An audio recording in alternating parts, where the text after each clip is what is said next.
Assalamualaikum warahmatullahi wabarakatuh. Di video kali ini saya kedatangan motor Honda Revo yang sudah kopling tangan. Kendalanya itu gerejet ya saat akselerasi, beban berat dan tanjakan itu kayak endut-endutan seperti itu teman-teman. Kendalanya langsung saja kita bongkar knalpot menggunakan kunci 12, kita bongkar step menggunakan kunci 12, kemudian bak kopling menggunakan kunci 8T. Kita tekan aja cetutnya dan bak kopling pun sudah terlepas. Kemudian kita buka baut penyaring oli di bagian krek as menggunakan kunci 8 ataupun obeng plus. Kemudian kita lepas bearing, penekan mangkok kopling, kemudian tinggal kita gunakan kunci mahkota yang tipe A ya untuk membuka murnya.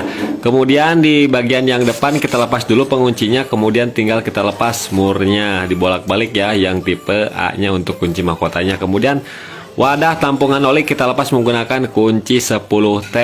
Nah setelah terlepas seperti ini tinggal kita tarik aja seperti ini ya teman-teman. Nah ini udah terlepas semuanya. Kemudian di dalam sini ada bos, kemudian ada ring ya. Kalau bos itu menyatu dengan mangkok kopling. Kemudian di depan di krek as itu ada ring yang tebalnya setengah senti. Nah ini untuk kampas gandanya sudah dilas ya dengan mangkoknya ya teman-teman. Kemudian untuk karet kopling ini masih bagus semuanya. Tapi ini kendalanya masih gerdeg ya teman-teman, gerjet ya. Seperti itu kita lepas aja baut untuk kampas koplingnya. Nah kita lepas. Nah ini untuk pernya masih layak ya, ini per diafragma seperti ini, per matahari. Kemudian kita cek dulu untuk fiber dan mangkok kaki empatnya. Ini untuk kampas koplingnya udah kering ya, padahal ini katanya baru ya teman-teman, baru ganti.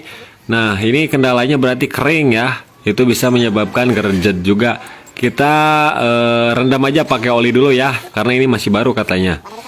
Nah kita rendam seperti ini, kemudian kita pasangkan lagi untuk mangkok kaki 4 ataupun dudukan kampas kopling itu masih bagus ya, belum aus. Kemudian pasang lagi untuk kampas koplingnya, dan plat geseknya ini masih bagus juga. Mungkin ini kendalanya gerjet itu disebabkan oleh kampas koplingnya kering ya, salah satunya itu. Oke, tinggal kita pasangkan ulang ya teman-teman seperti ini nih. Nah kita cek-cek dulu, kita analisa bagian rumah-rumahnya kenapa kok bisa gerjet ya teman-teman. Nah seperti ini saya cek-cek, tapi ini nggak ada kendala teman-teman. Di kampas, di plat ataupun di rumah kaki empatnya itu nggak ada kendala ya. Ini menurut saya masih normal aja, masih bagus. Tinggal kita pasangkan lagi aja, sesuaikan dengan posisi topnya. Kita pasang lagi per matahari, kemudian tutupnya di sini kita pasang dudukan bearingnya. Nah kita pasangkan dulu bautnya, jangan dulu dikencangin ya teman-teman, karena sumber masalah gerjet nut-nutan itu bisa juga dari dudukan bearing ini yang tidak center ya teman-teman. Karena saya juga sering ngalamin di motor CB 150 itu kopling gerjet itu ternyata sumber masalah salah satunya dari dudukan bearing penekan ataupun cetutnya ini di sini. Nah jadi saya nggak kencengin dulu, tinggal kita pasin dulu, kita masukkan ke sini ya, ke mangkoknya. Nah seperti ini.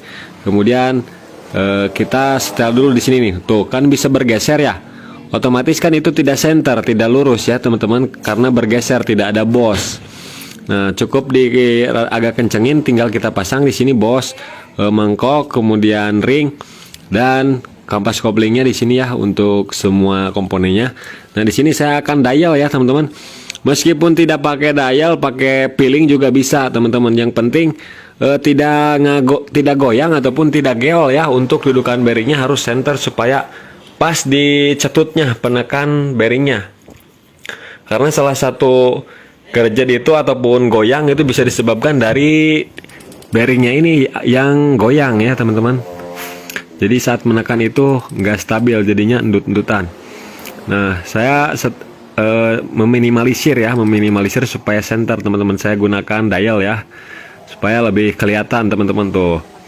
Yang tadinya besar banget ya goyangannya, kalau pakai dial kan kelihatan ya teman-teman.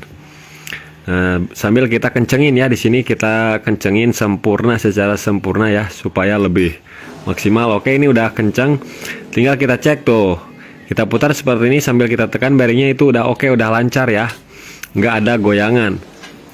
Oke tinggal kita pasang karet kopling bagus, pokoknya ini untuk karet kopling masih bagus ya, jadi nggak ada kendala di bagian mangkok ataupun rumah koplingnya. Kita pasang aja, kemudian ada ring ya, di dalamnya ada ring tuh. Kemudian pasang bosnya di sini ya. Nah bosnya pasang, kemudian tinggal kita pasang mangkok, kemudian Kampas gandanya kita pasang, namun ini kampas ganda udah nggak berfungsi ya karena udah dilas mati. Nah giginya itu tekan ke belakang ya, tekan ke belakang harus pas teman-teman. Nah kemudian tinggal kita masukin. Nah masukin harus sampai ngepas ya, masukinnya berbarengan. Kalau nggak bareng itu nggak bakalan bisa ya teman-teman. Jadi usahakan harus bareng, kemudian pasang ring, kemudian mur, kita kencangkan ya. Kencangkan, kita masukkan giginya ya. Masukkan giginya, kita putar-putar seperti ini dulu. Kemudian kita pasang dulu, kencangin untuk mangkok olinya. Nah masukin gigi, kemudian kencengin ya supaya nggak muter. Oke, ini udah kencang ya. Kemudian saya putar, udah oke, udah lancar. Kemudian tinggal pasang ring pengunci mur ya. Kemudian ring cembung ataupun ring per, kemudian mur kita kencengin juga secukupnya aja. Kemudian kita kunci lagi ya murnya supaya nggak, kalau kendor itu nggak lepas. Nah seperti ini udah, tinggal kita pasang lagi tutupnya ya, dan baut-bautnya kita kencengin semuanya. Oke, setelah itu kita pasangkan bearingnya, bearing masih bagus. Nah perhatikan juga di bagian setutnya ini tadinya seret ya, udah saya gerinda nih.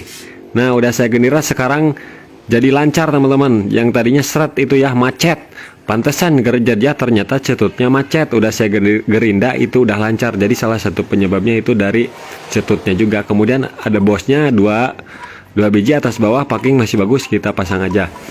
Nah jadi setelah saya analisa, motor ini gerejat ketika awalan ya, saat beban berat ditanjakan itu penyebabnya ada 3 teman-teman yang saya analisa sekarang.